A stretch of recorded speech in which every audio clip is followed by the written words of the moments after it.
자, 오늘의 말씀의 제목은 전신갑주를 취하라, 전신갑주를 입으라입니다. 함께 읽어볼까요? 전신갑주를 취하라, 전신갑주를 입으라.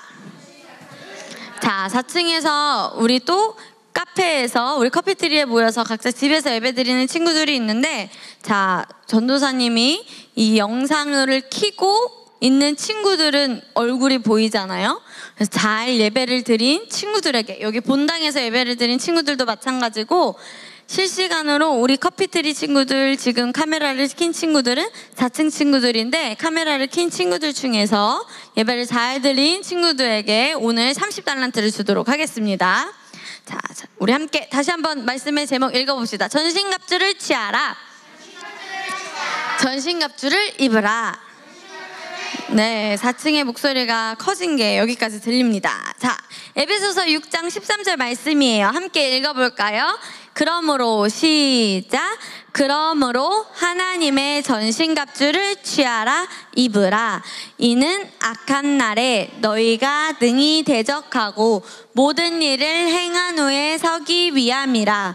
모든 일을 이루기까지 서 있게 하기 위함이라. 그러므로 하나님께서 우리에게 뭐라고 하시죠? 하나님의 무엇을 입으라?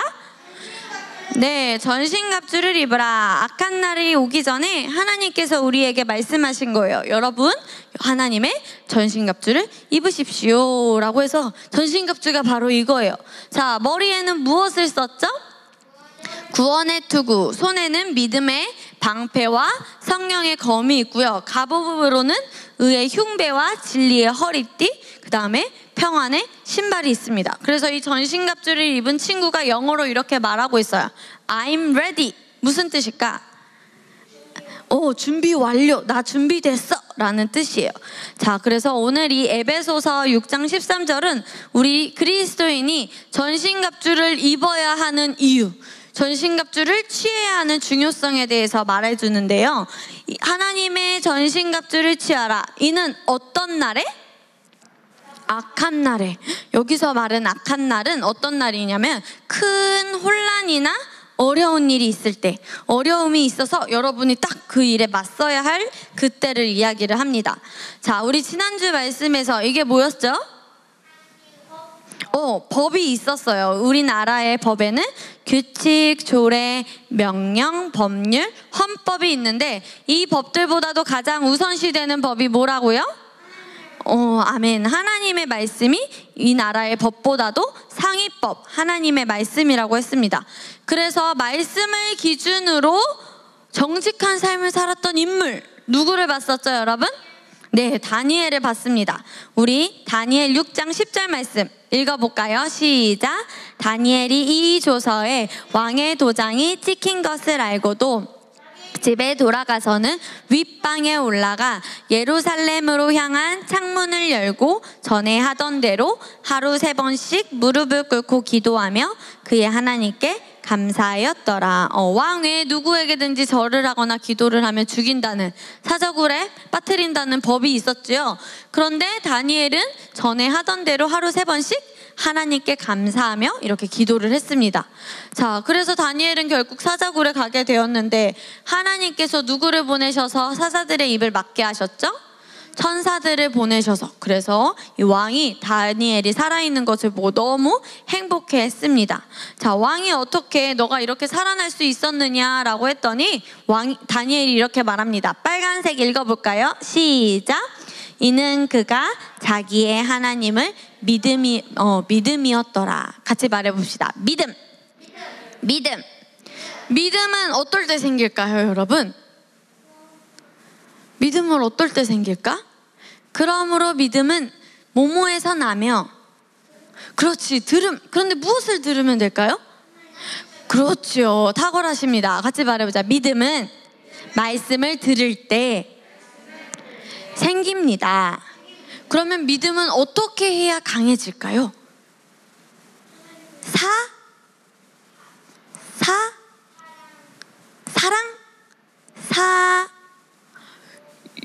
용. 같이 말해보자. 사용. 믿음은 어떨 때 생긴다고요? 들을 때 생기고요. 믿음은 어떨 때 강해진다고요? 사용할 때, 자꾸 이제 활용을 할 때 강해집니다. 그래서 믿음도 이렇게 다니엘도 믿음을 계속해서 훈련을 했어요. 그래서 다니엘이 있던 이 시대만 하나님의 말씀과 반대되는 법이 생긴 게 아니라 우리가 살고 있는 이 세상에서도 하나님의 말씀에 하나님께 대적하는 통치, 그런 법들이 자연스럽게 들어온다고 해서 전사님이 지난주에 첫 번째 간통죄, 부부 결혼을 했지만 다른 사람을, 다른 아내나 다른 남편을 사랑하고 좋아하는 일이 하나님의 말씀에서는 죄라고 했어요. 하지만 우리나라에서는 이 간통죄가 죄가 아니다? 죄가 아니다 라고 하면서 하나님께 대적하는 통치, 이 간통죄를 전사님이 예시로 들어줬는데, 오늘은 두 번째 예시를 들어줄 거예요. 하나님의 통치가 있었지만 하나님께 대적하는 통치. 우리나라에서, 자, 이 사람이 어떤 사람이냐면 미국의 조 바이든 대통령이에요. 이 조 바이든 대통령이 된 후에 행정명령을 내렸습니다. 어떤 명령을 내렸냐면요, 미국의 학교에 이제 트랜스젠더, 남자는 남자고 여자는 여자라고 하나님께서는 말씀하셨죠. 그 중간에 성은 없다고 우리가 하나님의 완벽한 창조계 설교에서도 우리 친구들이 배웠습니다. 그런데 이 조 바이든은 남자가 느껴지는, 내가 뭔가 여자처럼 느껴지는 것 같아 라고 해서 남자가 여자로 바뀌고, 여자가 난 뭔가 남자처럼 느껴지는 것 같아 라고 해서 여자의 몸으로 바뀐 그런 트랜스젠더인데 원래 남자였어요. 그러면은 여자들보다 원래 신체 조건이 뛰어나는데 이런 이 트랜스젠더를 학교의 운동선수로 경기에 내보내도 된다 했어요. 그래서 여학생들을 제치고 육상 경기에서 우승을 한 이 학생을 이렇게 인정을 했고요. 그 다음에 이 사람은 원래 남자예요. 트랜스젠더 격투기 선수가 여선수로 가격을 해서 이 여자 선수가 뇌졸중에 걸리는, 뇌졸중에, 왜? 힘의 세기가 다르니까. 이런 일들이 미국에선 실제로 있고요. 미국뿐만 아니라 호주나 뉴질랜드에서도 딱 봐도 어떤 사람이 남자일 것 같나요? 어떤 색 옷을 입은 사람이? 파란색 옷을 입은 사람이. 이렇게 성을 바꾼 사람도 함께 운동을 할 수 있다라고 조 바이든 대통령이 행정명령을 내렸습니다. 그리고 지명을 했어요. 트랜스젠더를 보건차관보에 명령을 하는. 그런데 하나님의 말씀에서는 XX는 XY는 그대로. 이 성기의 문제와 상관없이 여러분, 세포 하나하나마다 하나님은 남자는 남자대로, 여자는 여자대로 지으셨어요. 고백해보자. 세포 하나하나마다 남자는 남자대로, 여자는 여자대로 창조하셨다. 그러면은 아무리 내가 이 겉모습을 바꾼다고 해도 이 속 안까지 바꿀 수 있을까요? 없을까요? 없어요, 절대로. 하나님은 남자와 여자를 창조하셨는데 이 하나님의 말씀에 어기고 대적하는 통치, 자꾸 이 성을 바꾸는 사람들을 이 미국에서 이렇게 세우고, 뉴질랜드, 호주, 캐나다에서도 지금 이런 사람들이 많이 나타나고 있고, 이런 사람들끼리 결혼을 해요. 그래서 기독교인들이 이거는 하나님께 대적하는 통치입니다 말을 하면은 그건 불법이어서 감옥에 가는 목사님들이 엄청 많아요, 미국에. 그러면은 내가 만약에 목사님이라면, 목사님이 아니더라도 누가 나를 동성애 결혼을 축복해 주세요 라고 하는데, 저는 예수님을 믿기 때문에, 하나님을 믿기 때문에 당신은 내 식당에 들어올 수도 없고 나에게 축복을 받을 수도 없습니다 라고 하면 저 사람이 나를 차별했어요 라고 해서 우리 친구들도 다 어디에 가게 될까요? 감옥에 가게 되는 그런 법을 계속 통과시키려고 우리나라도 하고 있어요. 그래서 총신대학교에 이 이상원 교수님이 이런 동성애에 대한 위험성을 지적하는 강의를 하셨는데, 사람들이 이 교수 너무 나빠요 라고 해서 이 교수를 해임합시다 라고, 교수의 자격을 박탈합시다 라고 법원에 판결을 올렸는데 다행히 해임은 무효됐습니다 라는 승소를 하게 되었습니다. 이런 교수님들이 하나님께 대적하는 통치에 반하는, 하나님의 말씀을 말하는데도 이 세상 사람들이 하나님께 대적하는 통치로 흘러가게끔 하기 위해서 보이지 않는 악한 세력들이, 악의 영들이 이런 것들을 계속, 창세기부터 지금까지 마귀는 제일 잘하는 거 3가지. 뭐라고? 유혹, 분, 분리. 하나님의 말씀에서 계속 창세기부터 지금까지 사단은요, 여러분 계속 이런 법들을 통해서 자연스럽게 우리가 그냥 사는 것 같지만 거짓말, 유혹, 분리를 하고 있습니다. 그래서 이 교수님은 계속 유튜브나 다른 미디어를 통해서 동성애는 왜 죄가 되나요? 라고 하면서 동성애는 죄입니다 라고 올바른 말씀을 하고 계시지만 이 교수님이 많은 피해를 입고 계세요. 하지만 굴하지 않고 계속 바른 목소리를 내고 계십니다. 이런 분들만 이래야 될까요? 우리 친구들도 다니엘처럼 믿음의 말을 해야 합니다. 아멘.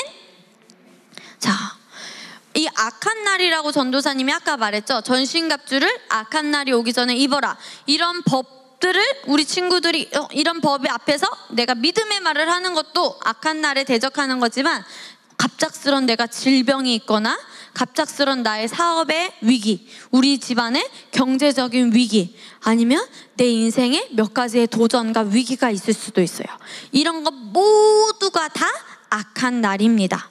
그래서 하나님 나라의 통치가 있고, 두 번째 어떤 통치가 있었죠? 그에 반대하는 하나님께 대적하는 통치. 마귀가 우리를 속인 것처럼 지금도 우리를 속이고 있습니다.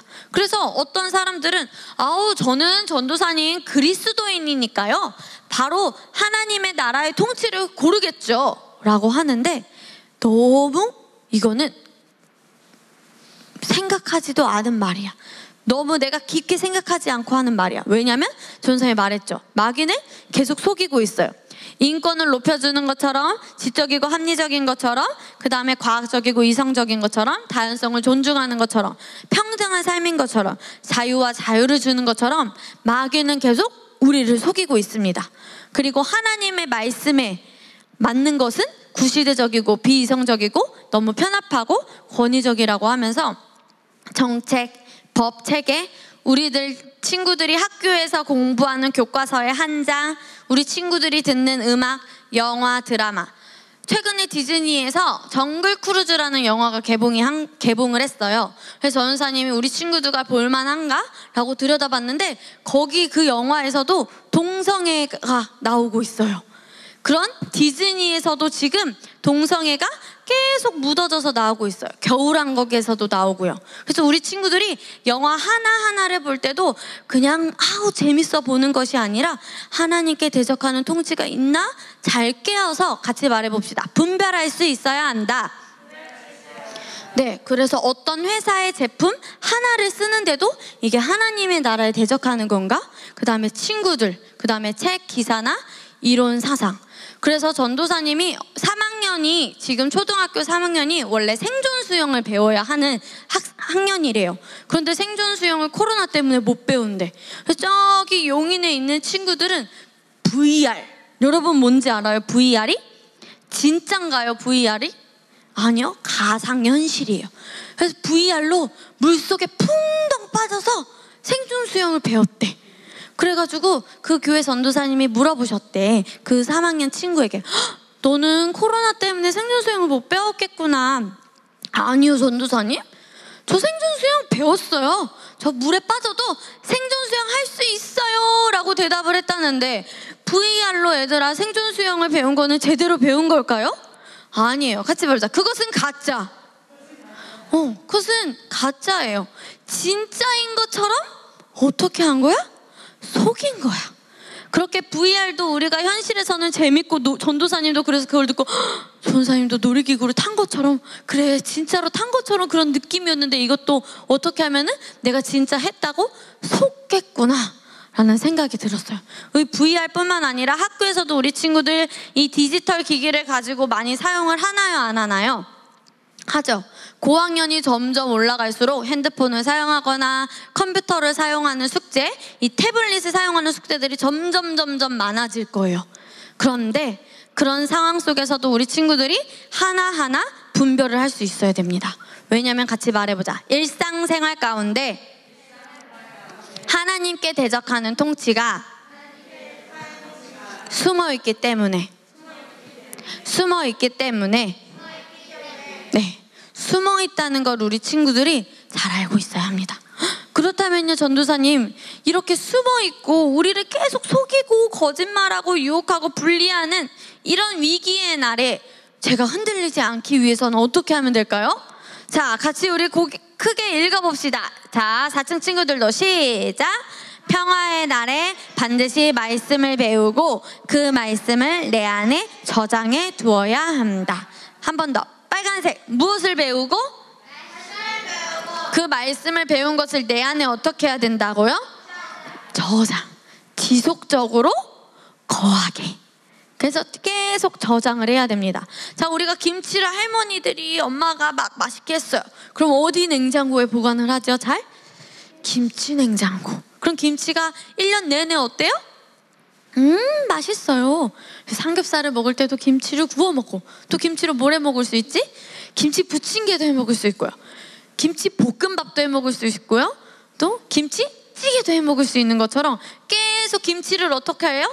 잘 활용할 수 있어요. 그런데 김치를 김치 냉장고에 저장해 놓지 않으면 김치 볶음밥, 김치전을 먹을 수 있을까요? 없을까요, 여러분?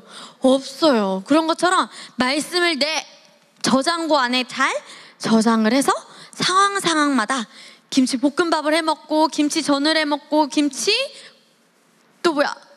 찌개들 해 먹는 것처럼 말씀을 이렇게도 사용하고 저렇게도 사용하고 이렇게도 사용해서 같이 말해봅시다. 말씀을 잘 요리하는 최고의 요리사가 되어야 한다. 같이 말해보자. 최고의 요리사. 무엇을 요리하는? 말씀을 요리하는 우리 친구들은 말씀의 요리사가 되어야 합니다. 그래야지 말씀을 통해 잘 분별을 할 수 있습니다. 왜냐하면 같이 읽어볼까요? 시작. 위기의 날에는 내 안에 가지고 있는 것만이 나를 승리하도록 할 것이기에. 전도사님, 이게 무슨 말인가요? 자, 얘들아, 내가 가지고 있는 것이 없는데 갑자기 큰 믿음을 발휘할 수 있을까요? 가지고 있는 김치가 없는데 김치찌개를 해 먹을 수 있을까요? 아니요, 없어요. 우리 집엔 김치통이 한 통뿐이야. 4명이서 먹을 수밖에 없어. 우리 가족 4명. 그런데 갑자기 전도사님이 막 놀러 온대. 얘들아, 민서야, 너네 집에 우리 연우도 데려가고 윤구도 데려가고 정재도 데려가고 하은이도 데려갈게. 우리 김치볶음밥을 해먹자라고 하는데 민서가 큰일이라는 거야. 어떡하지? 우리 집에는 4명이 먹을 김치밖에 없는데 제대로 쓸 수가 있어요, 없어요, 여러분? 없어요. 그러니까 믿음을 잘 발휘하기 위해서는 말씀을 계속 공급하고 충만하게 해야 됩니다. 고백해보자. 충만하게, 가득 차게.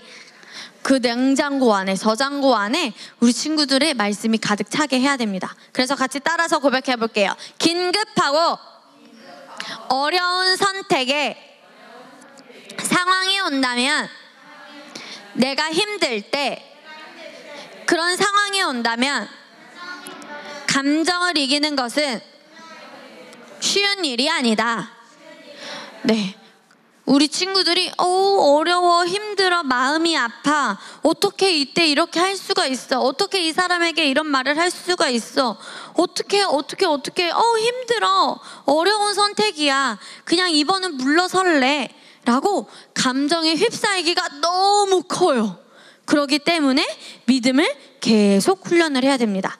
믿음의 발걸음을 내딛지 않는 사람은 계속 염려하고요, 근심하고요, 결국엔 허망한 삶을 삽니다. 전도사님 그걸 예측할 수 있어요. 그렇기 때문에 우리 친구들은 믿음의 발걸음을 내딛는 것을 훈련을 해야 돼요. 문제가 나타나고 기도하면 될까요? 안 될까요? 문제가 생겼어. 그리고 나서부터 하나님 기도하면은 그건 믿음이 아니라, 같이 말해보자. 절박함. 믿음과 절박함은 다릅니다.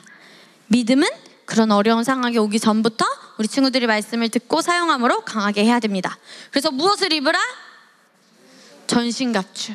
믿음을 키우지 않고 전신갑주를 입지 않으면 악한 날에 우리 친구들은 공황 상태, 패닉에 빠질 수밖에 없어요. 아무것도 못합니다. 그래서 하나님의 말씀에 대한 인간의 영의 반응, 바로 믿음을 우리 친구들은 강하게 해야 됩니다. 그래서 갑자기 믿음은 순간에 생기는 것이 아니에요. 어려운 날에 갑자기 생긴다? 절대 아니다. 계속 훈련을 해야 됩니다. 그래서 영의 말씀을 부어야 합니다. 같이 말해보겠습니다. 지금이 기회다. 옆에 사람에게 말해줍시다. 지금이 기회입니다. 네, 우리 말씀을 읽어볼까요? 한 번 더 시작. 그러므로 하나님의 전신갑주를 취하라 입으라. 이는 악한 날에 너희가 능히 대적하고 모든 일을 행한 후에 서기 위함이라. 모든 일을 이루기까지 서 있게 하기 위함이라. 아멘. 악한 날에 우리 친구들이 하나님의 말씀의 전신갑주를 입고 그 악한 날을 능히 대적하는 것이 바로 하나님의 뜻입니다. 하나님은요, 여러분, 피할 길을 오늘 말씀을 통해 알려주셨어요. 악한 날에 너희가 능히 대적하도록 하나님의 무엇을 취하라? 전신갑주, 믿음의 방패, 하나님의 말씀을 잘 훈련하시기 바랍니다. 그렇게 믿음 안에서 그리스도 안에 있는 사람은 그리스도 안에 있는 권세, 예수의 이름, 아무도 빼앗을 수 없는 평강, 그 다음에 하나님의 지혜로 다른 사람은 악한 날을 보내지만 평화의 날로 우리 친구들이 살 수 있습니다. 너는 배운 것과 확신한 것에 꾸준히 거하라. 내가 누구에게서 배웠는가를 알며 또 어릴 때부터 내가 성경을 알았나니. 너는 배운 것과 확신한 것에 어떻게 거하라? 꾸준히 거하라. 자, 운동을 처음 배울 때 이 사람은 어떤 운동을 하는 것 같나요? 야구를 하는 것 같아요. 초등학교, 중학교, 고등학교 때 야구를 열심히 훈련을 해서 이제 프로 선수단에 입단을 한 고등학교 이제 성인 딱 갓 20살에서 23살에 된 이제 청년들이 이제 야구단에 처음 이제 들어가면은 이제 내가 프로 선수단에 입단을 했으니 이제 홈런도 치고 일루수도 하고 이제 내가 유명 이승엽이나 박찬호나 추신수처럼 이대호처럼 유명해질 날만을 내가 바라야겠어 라고 생각을 했는데, 아니 이게 웬걸? 들어가자마자 이 대를 세워놓고 자, 야구공이 쓰러지지 않게 계속 어떤 연습만 하냐면 스윙 연습만 아침 9시부터 밤 10시까지 한대요. 20살이 되었는데도, 프로 선수에 입단을 했는데도 초등학교, 중학교, 고등학교 때 다 한 어떤 연습만 계속 한다고요? 스윙 연습. 왜? 진짜 딱 내가 경기 앞에 섰을 때 이 스윙이 자연스럽고 정확하게 되기 위해서. 자, 이 선수들은 어떤 선수들인 것 같아요? 농구 선수들은 계속 매일매일 무엇을 할까요? 드리블 훈련을 한다고 합니다. 자, 이 사람들 말고도 진짜 세계적인 선수들이 어떤 삶을 사는지 우리 2명의 농구 선수와 1명의 수영 선수의 우리 연습의 양을 한번 영상을 통해서 보도록 하겠습니다. 자, 여기까지 코비 선수와 마이클 펠프스 선수가 세계에서 가장 뛰어난 선수가 되었는데, 그 선수들이 그 자리에 오르기까지 쉬운 과정이 있었던 건 아니죠. 매일매일 자신의 훈련량을 소화하고 팀 훈련량을 소화하고 그보다 더하게 자기 자신의 개인적인 것을 위해서 훈련을 했습니다. 이 사람들이 자기의 목표한 것에서 최고의 자리에 되기 위해서 농구면 농구, 수영이면 수영, 그렇게 열심히 노력을 한 것처럼 우리 친구들은 같이 말해봅시다. 영적으로 승리하기 위해 같이 고백할까요? 매일매일 내 삶 속에서 말씀대로 행함으로 승리하겠습니다. 네, 그래서 승리하는 인간의 영의 반응, 하나님의 말씀에 반응하는 인간의 영의 반응이 바로 믿음입니다. 그래서 우리 친구들이 지금 이때 평화의 날에 잘 훈련을 해야지 어떤 악한 날에도 승리를 할 수가 있습니다. 자, 우리 5개 같이 읽어볼까요? 첫 번째, 시작.